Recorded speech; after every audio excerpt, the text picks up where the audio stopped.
Et aujourd'hui, nous allons à la découverte de la maison de fées de Basiliade. Bonjour à Aurélie Tchéménier, chef des services. Bonjour. Bonjour. Bienvenue, je suis ravie de te recevoir en plateau de Vivre avec les VIH. Aurélie, je te laisse te présenter tes différentes fonctions dans l'association. Oui, bien sûr. Donc moi, je suis Aurélie Tchéménier, je suis chef de service de la maison des fées Clichy, qui se trouve dans le 17e. C'est la maison des femmes et des enfants et des cuisines de Basile, qui sont une cuisine partagée et solidaire pour les personnes hébergées à l'hôtel. Et en ce moment, je gère également les deux autres maisons des fées qui se situent dans le 11e et dans le 17e à Paris. 3 maisons des fées. Alors déjà, j'ai une première question parce que pourquoi c'est écrit de cette manière? Parce que tu peux expliquer à nos auditeurs. Oui, tout à fait. En fait, ça s'écrit maison des fées, donc c'est une espèce de jeu de mots. C'est F, le E et ES, parce que c'est les maisons des femmes et des enfants. Ce sont des centres d'hébergement d'urgence qui sont dédiés aux femmes enceintes et sortantes de maternité. Et maintenant, on accueille également des familles, mais il y a toujours cette question des nourrissons qui sont pas très loin dans les personnes qu'on accueille. Du coup, vous êtes principalement lié avec les maternités.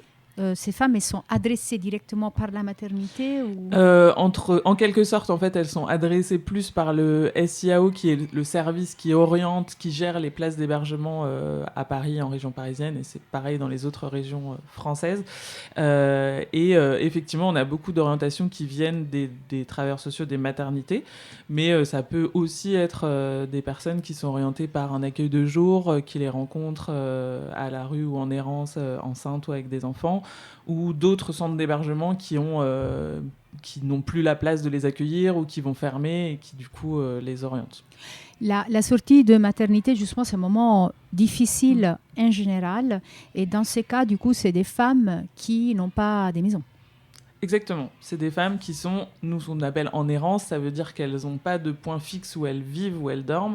Ça peut être à l'hôtel, mais que par le SAMU social, et donc ça change toutes les semaines ou tous les mois. Ça peut être réellement sans hébergement. Ça arrive que les personnes, avant d'arriver dans les maisons des fées, soient vraiment à la rue, avec des enfants ou enceintes. Et donc, nous, notre rôle, c'est vraiment déjà de les accueillir et de leur permettre de se poser un petit peu, de se reposer, de se poser, de finir la grossesse dans des conditions qui sont plus vivables. Ensuite, on parlera sûrement, mais tout l'accompagnement qu'on peut mettre en place dans les maisons des fées. On va rentrer plus dans les détails, mais d'abord, je voudrais savoir 3 maisons des fées parce qu'il y a un besoin d'accueil ou parce qu'ils ont des caractéristiques différentes? C'est principalement parce qu'il y a des besoins d'accueil. Nous, on est financé par l'État, par la DRIL, qui gère les hébergements et le logement en Île-de-France. Et donc, il y a vraiment un besoin déjà à la base. On a un peu plus de 300 personnes hébergées quand même sur les maisons des fées. Donc, ça fait... En total? En total, ouais, sur les 3 maisons des fées. Donc, pas mal de monde. Il y a un besoin et il y a aussi un besoin d'accompagnement et voilà, de permettre aux dames qui sont à l'hôpital et qui restent à l'hôpital, elles ont accouché mais qui n'ont pas d'hébergement, de sortir de l'hôpital pour que l'hôpital puisse accueillir d'autres mamans qui ont besoin de cette place juste pour accoucher, quoi. Oui. L'idée, c'est ça. Tout à fait. Et après, est-ce qu'il y a une limite de temps? Ces femmes, elles peuvent rester à la maison des fées combien de temps? Nous, dans les maisons des fées, c'est des contrats de séjour de 6 mois qui sont renouvelables. Et on a certaines places qui sont vraiment bloquées et pour lesquelles les mamans doivent sortir aux 6 mois du bébé. Donc notre travail, il est rapide d'évaluation médico-sociale pour que rapidement on trouve quelque chose de plus adapté que le centre d'hébergement d'urgence. Est-ce que vous devez refuser beaucoup de demandes? On n'en refuse pas parce que comme c'est le SIAO qui gère, il nous oriente quand il y a une place. Donc on va dire qu'on n'a pas forcément la visibilité de toutes les demandes qui sont en cours.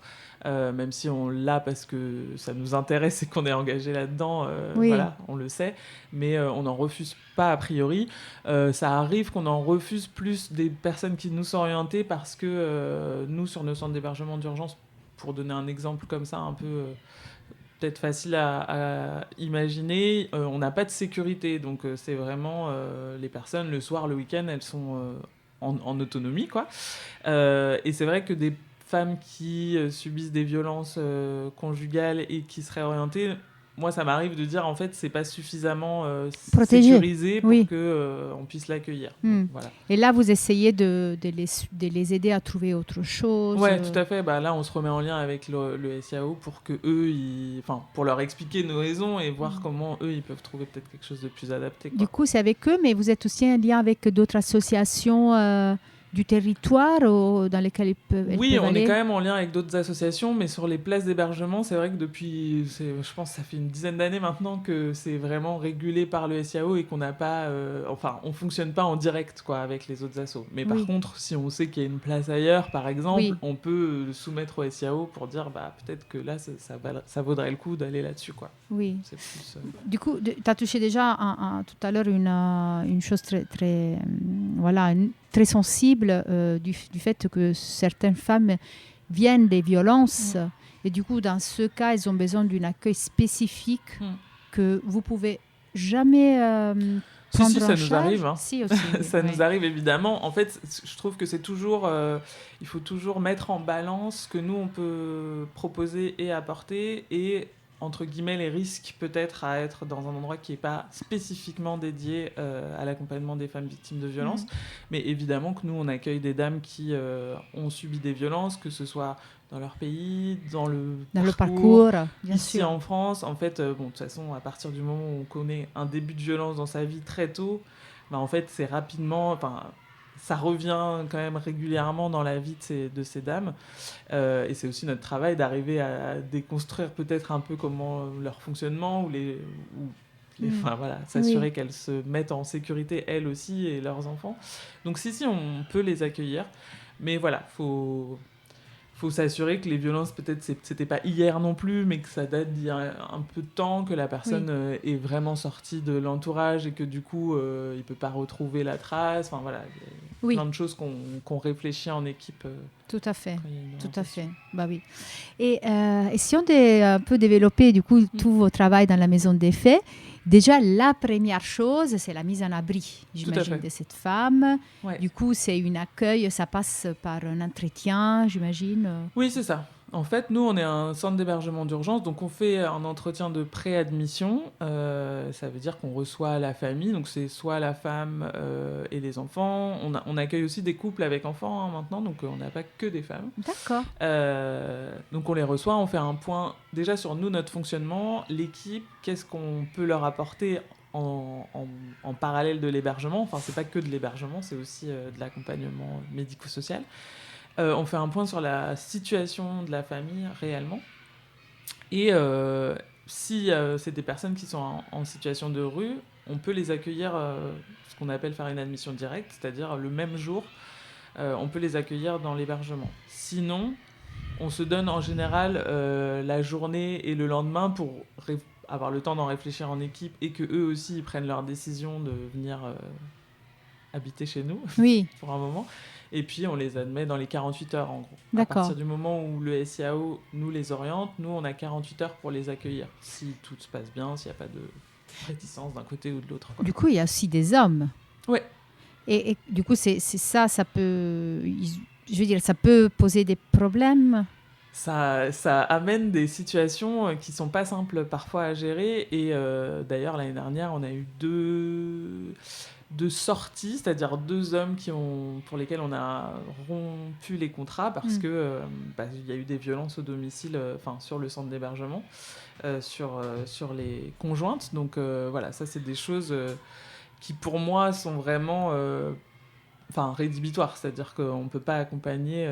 nous, on n'accompagne pas les hommes auteurs, on accompagne d'abord les femmes et leurs enfants et on s'assure qu'elles sont en sécurité. Après, Du coup, le fait d'ouvrir aux hommes, c'est juste pour ne pas rompre les liens familiaux. Oui, parce que quand même, ça a été quand même assez prouvé scientifiquement aussi, mais la question du couple, en tout cas d'être une femme enceinte seule, amène aussi des problématiques de santé, du fait de devoir tout gérer, d'avoir les enfants peut-être aînés qui sont aussi avec la maman, d'être en errance seule et c'est important quand même de proposer des hébergements où les couples peuvent être ensemble, parce que évidemment qu'il y a des couples dans les personnes en situation de précarité. En fait, c'est comme dans la vie de tout le monde, quoi. Juste, la situation, elle est très complexe. Donc, c'était aussi une demande de la part des maternités, de la part de l'État, de pouvoir offrir des places qui ne sont pas seulement dédiées aux femmes, mais qui permettent d'accueillir des familles nucléaires, quoi. Voilà. Et c'est des chambres par Alors, famille ou individuelles, je veux dire, pour les femmes et leurs enfants? ouais, en fait, maintenant, on a exclusivement des appartements entre le T1 et le T2, T3, dans lequel on accueille les familles. Donc, ça va de la famille, une femme plus un enfant, à, je crois que la plus grande famille, il y a 9 personnes, donc un couple et 7 enfants. Waouh, Ouais, pas du mal. sport. Et voilà, et on a quelques appartements où c'est de la cohabitation, donc c'est 2 mamans qui partagent, qui ont une chambre chacune et qui partagent la cuisine et les sanitaires. D'accord. Oui, du coup, il y a quand même un respect de la voie privée. Du Plutôt. coup, même s'il y a des hommes, peut ne pas gêner une dame Oui, seule. tout à fait. Ouais. Tout à fait. Et du coup, avec ça, vous avez un suivi aussi individuel de ces personnes. C'est ça. Moi, je continue à parler des femmes, du coup, Ouais. parce que vous ne suivez pas tout à fait les hommes, c'est sur les femmes et leurs enfants. Oui, on les accompagne, les hommes, quand même. Mais en tout cas, ce que je voulais dire par là, c'était s'il y a une situation de violence, clairement, on va garder la dame hébergée, évidemment, et mettre dehors le monsieur. Parce que, voilà. Et du coup, les suivis individuels, social, c'est plutôt, par exemple, par rapport au permis de séjour, au papier? Oui, c'est ça. C'est beaucoup de l'ouverture de droits déjà, juste accéder à une sécurité sociale pour soi-même, pour les enfants, l'accès à la régularisation. Donc ça, c'est vraiment, il y a plein de situations qui existent. Et bon, la politique actuelle complique quand même pas mal de choses, mais les travailleuses sociales, elles font en sorte de travailler avec les personnes hébergées là-dessus. Et c'est aussi, évidemment, nous, on a une mission de protection de l'enfance quand même, donc s'assurer que le lien parent-enfant se fait bien, qu'il n'y a pas de sujet de carence ou évidemment de maltraitance, voilà. Et donc, nous, dans nos équipes, il y a toujours une infirmière et une psychologue, des travailleuses sociales, travailleurs sociaux, et une maîtresse de maison ou un maître de maison.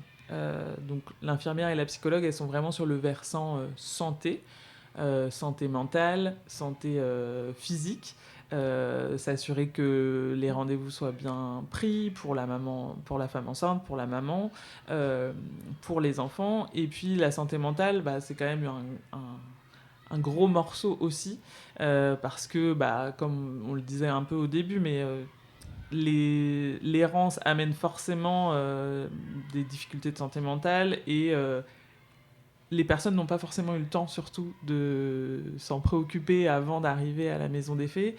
Et donc des fois, juste avoir un toit sur la tête, se poser, ça amène des situations où de sorte de décompensation, quoi. C'est-à-dire que là, on se dit, bon, on a quand même le temps de travailler là-dessus, mais c'est pas si simple de se poser sur qu'est-ce qui se passe dans ma tête, comment je vais vraiment, comment j'ai toujours été en survie avec les enfants, et là, je peux vivre, mais du coup, il y a tout qui remonte un peu à la surface. Aussi parce que quand on fait une demande d'asile, par exemple, pour une petite fille qui vient de naître, on doit reparler de ce qui nous est arrivé à nous, et donc c'est pas simple, et on essaye d'accompagner ça au mieux pour que tout le monde aille le mieux possible, et d'orienter vers les bons interlocuteurs aussi. Vu que tu viens de les citer, je profite de cet échange pour anticiper à nos auditeurs. Du coup, la semaine prochaine, on va revenir sur la loi asile-immigration. On s'en occupait souvent dans cette émission. Maintenant, du coup, 1 an et demi, je crois, plus ou moins, de la validation de la loi.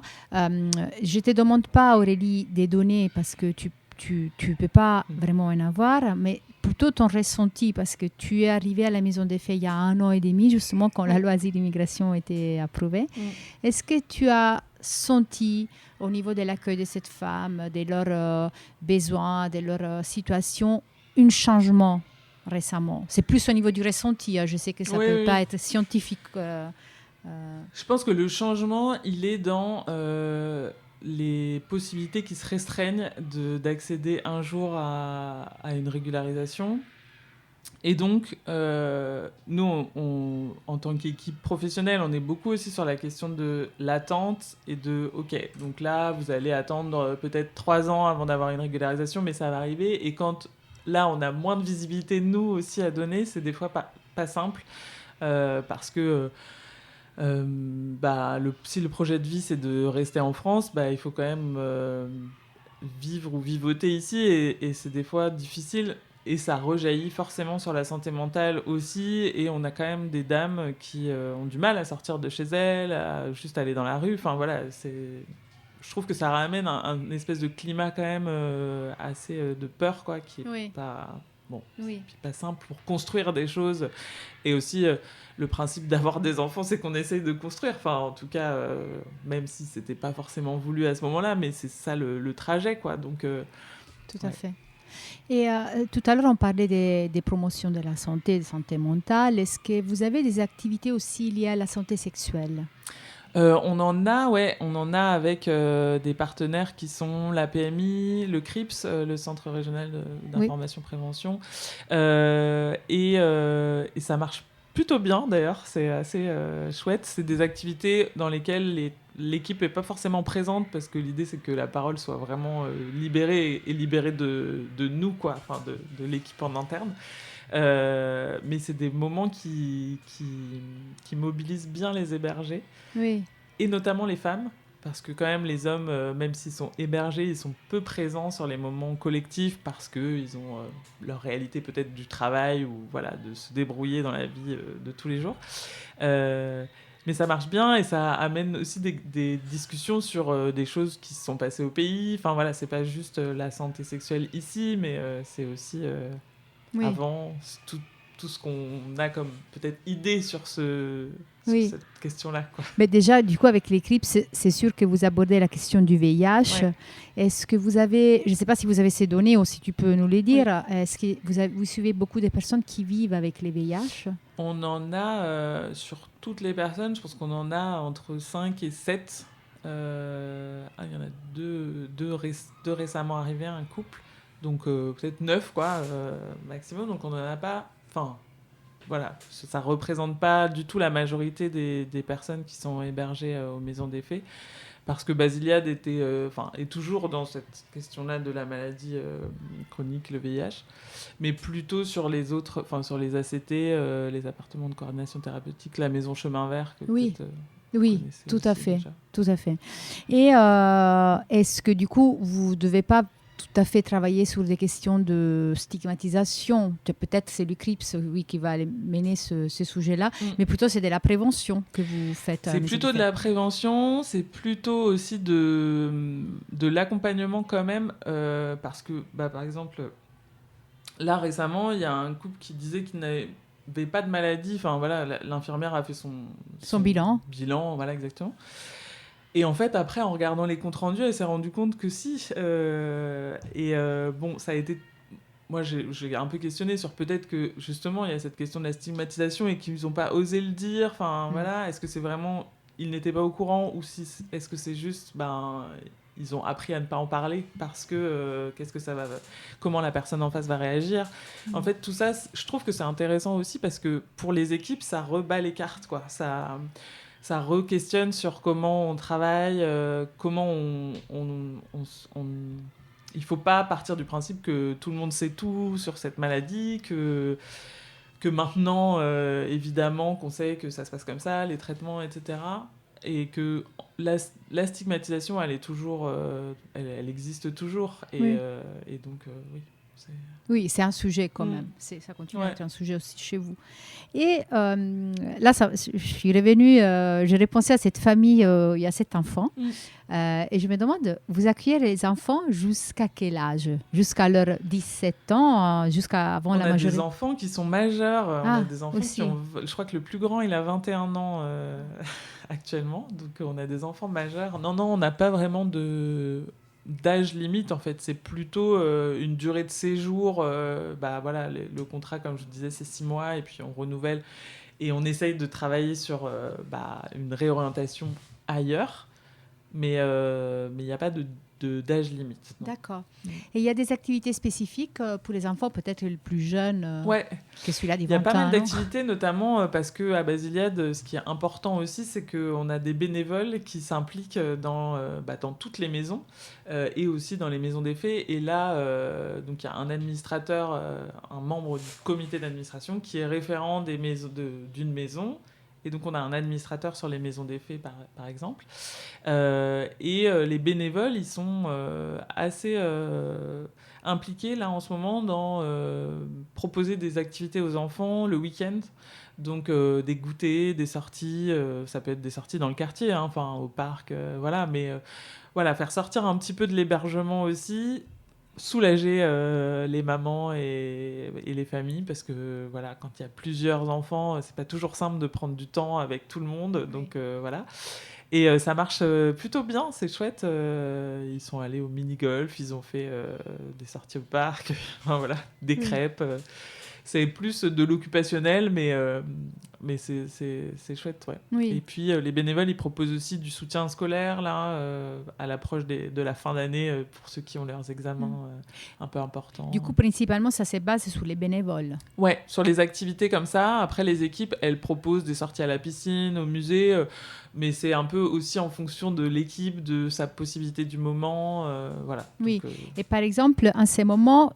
C'est bon, vous avez assez de bénévoles ou vous en cherchez toujours? On en cherche parce que on en a pas mal sur le 11e, parce que c'est un centre qui est basé là depuis plusieurs mois maintenant. Par contre, sur le 17e, on vient d'arriver, on vient de réouvrir les 2 maisons des fées qui ont déménagé dans le 17e en mars et en avril. Donc, on n'a pas de bénévoles pour l'instant qui sont vraiment sur le 17e. Et oui. c'est vrai que 11e, 17e, c'est pas à côté, donc ce sera pas forcément les mêmes bénévoles. Donc on cherche des bénévoles. Ouais. C'est mieux quelqu'un qui est dans le quartier. Ouais, c'est quand même plus simple, je pense, aussi pour les bénévoles de s'engager sur un truc où ils peuvent arriver en 20 minutes, quoi. Oui. Et si des personnes nous écoutent et veulent s'engager, ils doivent faire quoi?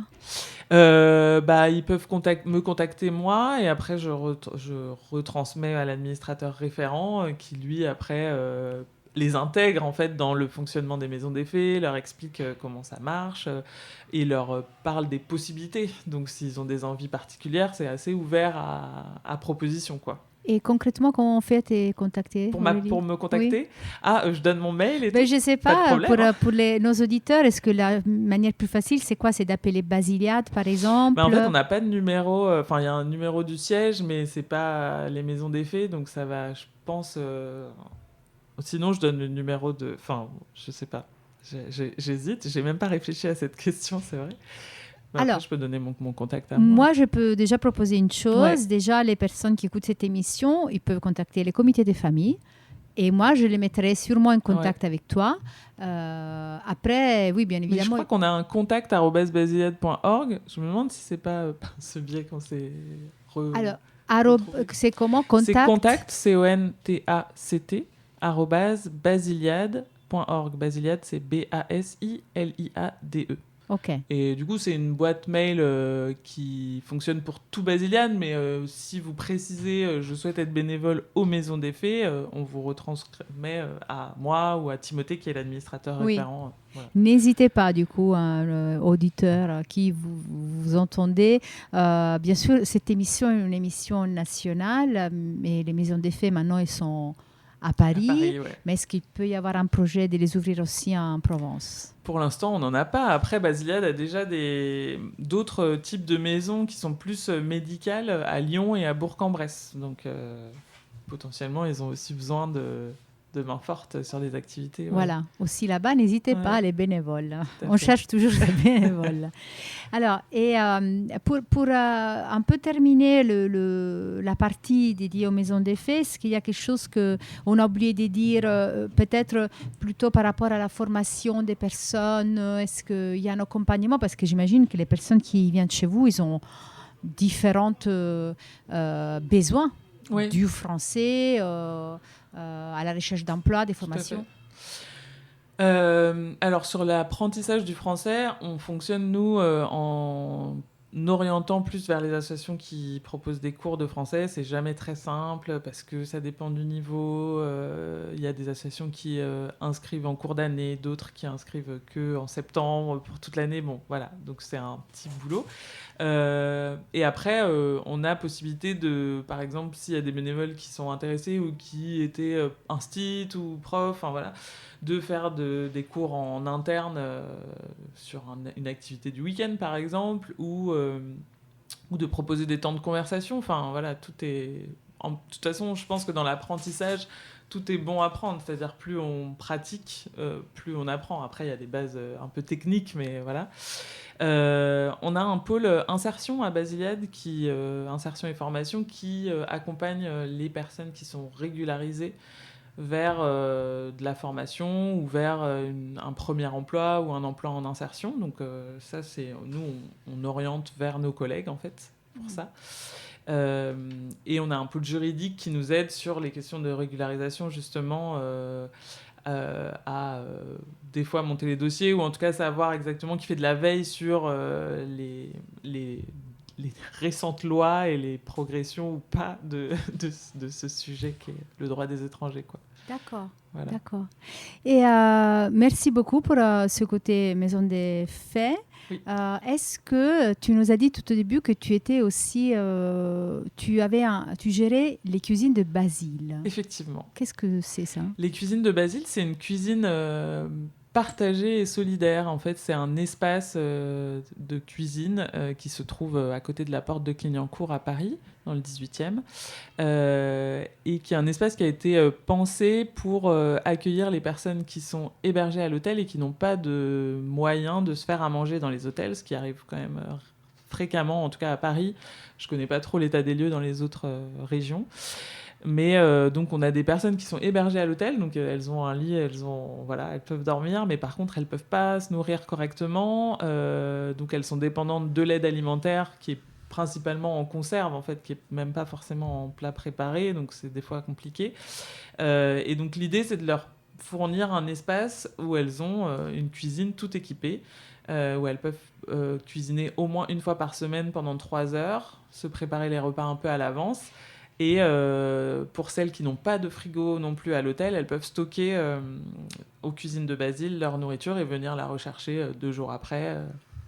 Voilà, donc c'est vraiment un espace oui. pour reprendre un peu le contrôle de son alimentation, quoi. Oui. Voilà, de moins subir... C'est une grande cuisine tout équipée, c'est une grande cuisine avec 7 plaques, enfin 7 postes de travail. Donc on peut accueillir 7 personnes à la fois le matin, 7 personnes à la fois l'après-midi. On a une maîtresse de maison aussi sur cette cuisine qui est là pour aider les personnes à préparer, à utiliser les ustensiles, etc. Donc c'est vraiment tout équipé. On fournit des paniers avec des ingrédients secs, des ingrédients frais, des fruits et légumes, voilà, donc des protéines. Donc il y a tout ce qu'il faut pour cuisiner directement là-bas. Il n'y a pas besoin d'amener ses denrées, son caddie. A priori, tout est là-bas. Il y a les condiments et les épices qu'il faut. Après, si les personnes veulent venir avec leur propre alimentation, il n'y a pas de problème. Et c'est un espace où on partage avec des bénévoles, mais même plus, parce qu'ils sont plus nombreux que l'équipe, en fait. Et on a des bénévoles matin et après-midi qui sont là aussi pour aider... parce que c'est vrai qu'en 3 heures, ça peut passer vite. Donc, faire un peu de pluche, lancer telle cuisson, voilà, c'est vraiment... coopératif. D'accord. Ouais. Et j'imagine qu'il y a un mélange de cultures, d'habitudes, quand même. super intéressant. Ouais. Assez chouette. On propose des repas partagés justement avec les bénévoles et les bénéficiaires. On appelle les bénéficiaires les personnes qui viennent aux cuisines une fois par mois. Donc il y a un ou une chef qui vient, je sais pas, de Côte d'Ivoire, du Ghana, et qui veut proposer un plat de chez lui, quoi, de chez elle. Et c'est assez beau à voir et à faire, quoi. Oui, absolument. Ouais. Et Aurélie, avant de se séparer, tu veux nous parler un tout petit peu de ton parcours? Parce que là, on est arrivé à parler de cuisine. Tout à l'heure, tu m'as dit que tu venais de la cuisine. Ouais. Ça m'avait fait sourire. Est-ce que tu veux nous parler de ton parcours et comment tu es Ouais. arrivé à Basiliade et pourquoi tu restes à Basiliade? Qu'est-ce Ok. qui te plaît? Mon parcours, c'est marrant.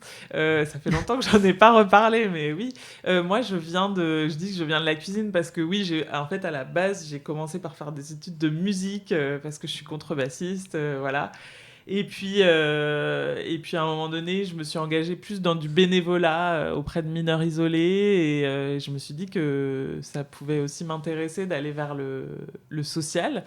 Donc j'ai commencé par la cuisine parce que j'ai fait un CAP en cuisine, un CAP en pâtisserie. J'ai travaillé dans des grands restaurants étoilés. Et puis, en faisant ce bénévolat en parallèle, je me disais que ça me convenait pas tellement, en fait, de travailler dans des univers aussi exigeants et riches.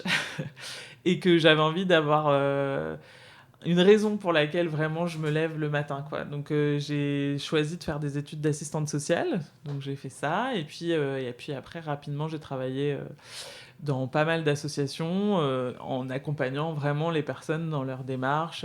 Donc j'ai commencé par les personnes hébergées à l'hôtel, et puis après je me suis dit bon, j'aimerais bien être avec des personnes qui sont stabilisées quelque part, donc j'étais plus dans le logement d'insertion, voilà. Et puis, j'ai repris des études pour faire un master et je suis devenue chef de service il y a quelques années maintenant. Et j'ai fait plusieurs associations, mais à chaque fois, je suis chef de service de centre d'hébergement d'urgence.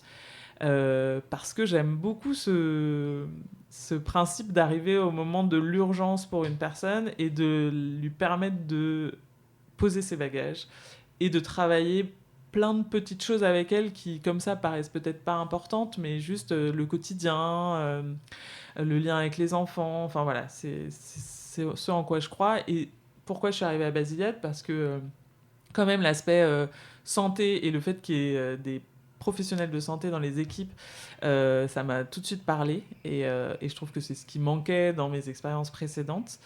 Et c'est la raison pour laquelle j'y reste, je pense. Parce que je trouve que cette partie de la santé, comme je disais, la santé mentale et la santé physique, on peut pas faire sans quand on essaye d'ancrer quelqu'un, en fait. Donc voilà, que ce soit VIH ou autre, y a plein de...